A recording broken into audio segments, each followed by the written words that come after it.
Okay, let's go ahead and look at the Lesson 5-3 assignment together. Isosceles and equilateral triangles and intro to proofs. Okay, so find the measure indicated or solve for the variable. So what the question is asking is that number 1, number 2, number 3, actually this is number 3 and this is number 4. You're going to go ahead and find the measure of either the segment or the angle. If they don't have this, assume that you're solving for the variable, which means that number 5, number 6, doesn't say measure blah blah blah or AB is equal to blah blah blah. You're actually going to be solving for, in this case for number 5, Z, and for number 6, you'd be solving for X. Number 7, you'd be solving for X. 8, you'd be solving for X. Okay? So hopefully the instructions are now clear and you know exactly what you are doing for each problem. Okay, let's go ahead and take a look at number 1. So I gotta go ahead and find the measure of CB. So here's CB. How long is CB? Well, I know that these two angles here are congruent. So I need to go ahead and apply something called the Isosceles triangle converse theorem, which states that if two angles are congruent, then the sides opposite to those angles are also congruent. So as you can see that this side here, side or segment AB, that's opposite to this angle B here. So go ahead and put a tick mark there. And then you can see that segment CB, that's opposite to this angle. So I'm going to go ahead and put a tick mark there. Okay. So that means that this segment here is 3. This segment also has to be 3. No doubt about it. So this is 3 units long. Okay. And then here for number 2, you're going to go ahead and apply the isosceles triangle theorem. Because, look, you have these 2 tick marks here. That means that these angles are congruent. Okay. Number 4, you can see that with these 3 tick marks, you have an equilateral triangle. So that means that if you have an equilateral triangle, you actually have an equal angular triangle. So these angles here are congruent. Okay, so if these angles, the measure of these angles are the same, how long are these things? And note that you have to add these angles up at equal to 180. So yeah, let's go ahead and do this one. Number 5. I can see that these 2 angles are congruent, so I'm going to go ahead and apply that isosceles triangle converse theorem. So that means that this here and this here are congruent because these angles, the sides opposite to these angles are congruent, right? So this is opposite to this, and then this segment is opposite to that. So I can go ahead and say 2z minus 15 equals 9. Add both sides by 15, so you get 2z equals 24, so divide z equals 12. Okay, so that's your answer for that one.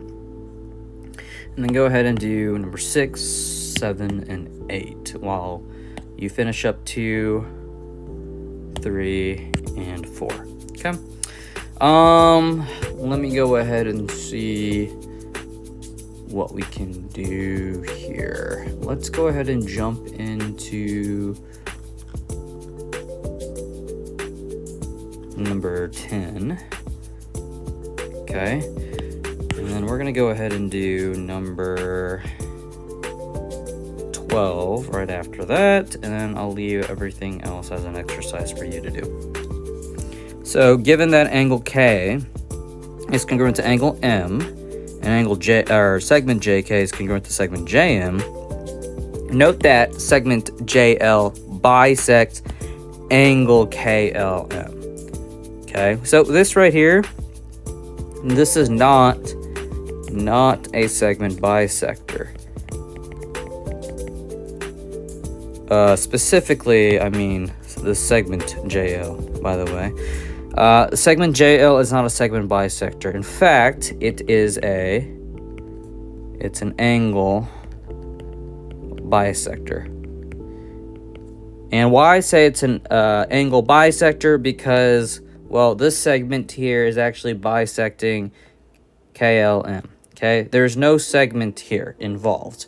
So if it was a segment bisector, if this was the segment bisector, it's going to create that midpoint. But in fact, we have an angle bisector, no midpoint is being created, right?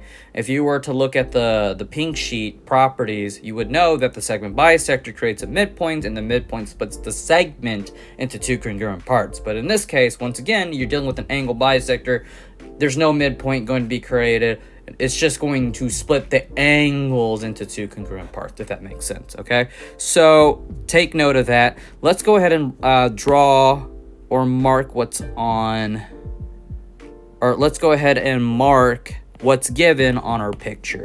So we know that angle K is congruent to angle M, and this is already marked for us, so that's perfect. And then we know that segment JK is congruent to segment JM, and that's already marked on our picture.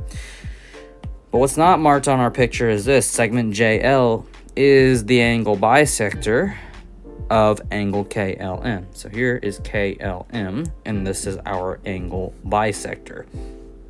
So segment JL is the angle bisector. It's going to split the angles into two congruent parts.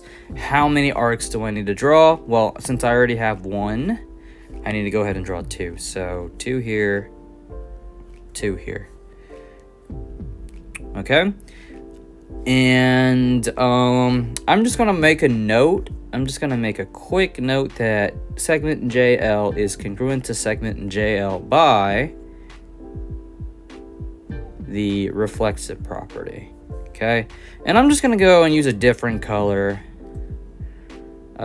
Tick marks here, and I'm going to put 2 tick marks to note that segment JL is the reflexive property here, or segment JL is congruent to segment JL by the reflexive property. Okay, so I'm going to go ahead and take a look at my picture. I can really see that if I said, okay, well, this angle corresponds with this angle, they're congruent, and then this angle here corresponds with this angle. We also know that this segment here corresponds with this segment here. Those two sides correspond with each other. Okay? There are 2 ways that you can see this, right? You have that angle, side, and then since you start at these 2 arcs here, you start at the 2 arcs for this triangle, you go angle, side. So you can say that these 2 triangles are congruent about angle, side, right? But what about that segment JL? Okay, and I don't think it's actually necessary to include that segment, I don't think it's necessary to include the reflexive property involved because you already know that segment JL bisects angle KLM. Well, you have these 2 angles congruent, and then these are your given, right? And this just follows that angle, side. But if I wanted to go and include that reflexive property, I'm probably going to have to, need more to work with, I think. But really, let's just forget about the reflexive property. I'm not really thinking about the reflexive property because this is enough information for me. Angle, side. Okay? That's all I'm going to say. So let's go ahead and include things on our proof. Angle K congruent to angle M, and JK is congruent to segment JM, and know that segment JL bisects angle KLM. Sorry for the messy handwriting, but there you go. I think that's fine. And that's because of given. And note that we can see that angle KLJ is congruent to angle JLM. Or we can say angle MLJ. Angle MLJ is good. Okay? And that's because of definition of angle bisector.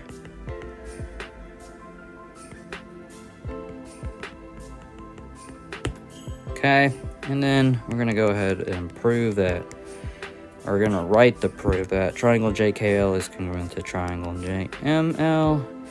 So that's because of, well, we said angle, side. Angle, side. Okay, so that's number 10.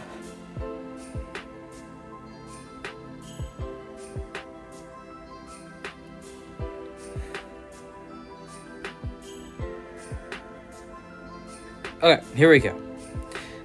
Let's go ahead and do number 12. Angle A is congruent to angle D. I'm gonna go ahead and mark that. Angle A is congruent to angle D, and we know that B is the midpoint of CE. But know that B is not the midpoint of segment AD. Why? We cannot assume that. We cannot assume that why do I keep saying M? B is the midpoint of segment AD. We cannot assume that, okay? Because it only says that B is the midpoint of segment CE. So if B is the midpoint of segment CE, it's going to split the segment into two congruent parts. So they should have a tick mark for each. Okay. All right. So I already marked that angle A is congruent to angle D, and we already marked that B is the midpoint of segment CE. So now I'm going to go ahead and jump into the picture. I can see vertical angles are involved, so I will call this angle. What do I call this? Angle ABE is congruent to, since I started here, I'm going to start here, be consistent. So angle DBC. So angle ABE congruent to angle DBC, and that's because of vertical angles. Okay, and then note that the prove here, it says that angle E is congruent to angle C, so that's really CPTCC. Okay, and so here, this should be here. Number 5 should be CPTCC. And this is copied from here. Your number 1 reason should be given. Easy. Okay? All right, now I'm going to go ahead and start the proof now. So by definition of midpoints, right, we can see that segment EB is congruent to segment BC.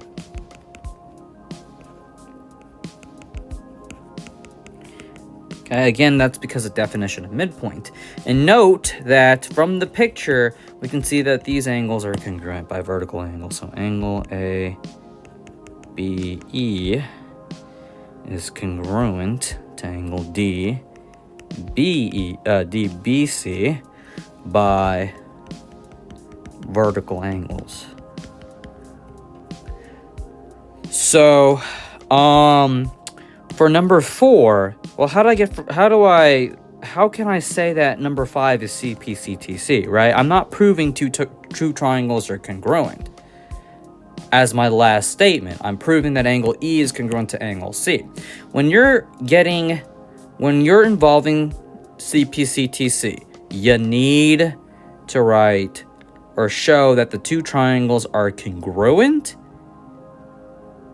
and then you can apply CPCTC. Okay, so we have to show that these two triangles here are congruent. So let me go ahead and name this triangle. We know that, okay, well, we know that this angle here and this angle here, they correspond. They have one arc. Oh, this should have two arcs here. We know that this angle here and this angle here are congruent because they have two arcs. And then we can see that this side here and this side here are congruent because they have one tick mark. So I have angle, angle, side. And since I started at 1, I need to start at 1 over here. So I have angle, angle, side. So these two triangles here are congruent by angle, angle, side.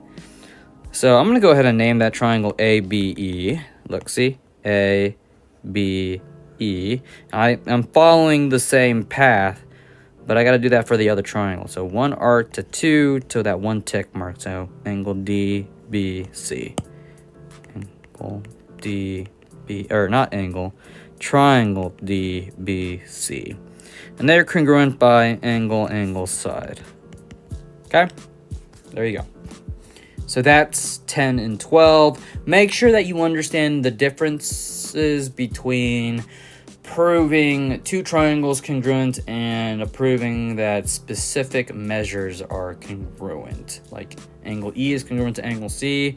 That one you have to apply CP/CTC as your reason. Okay?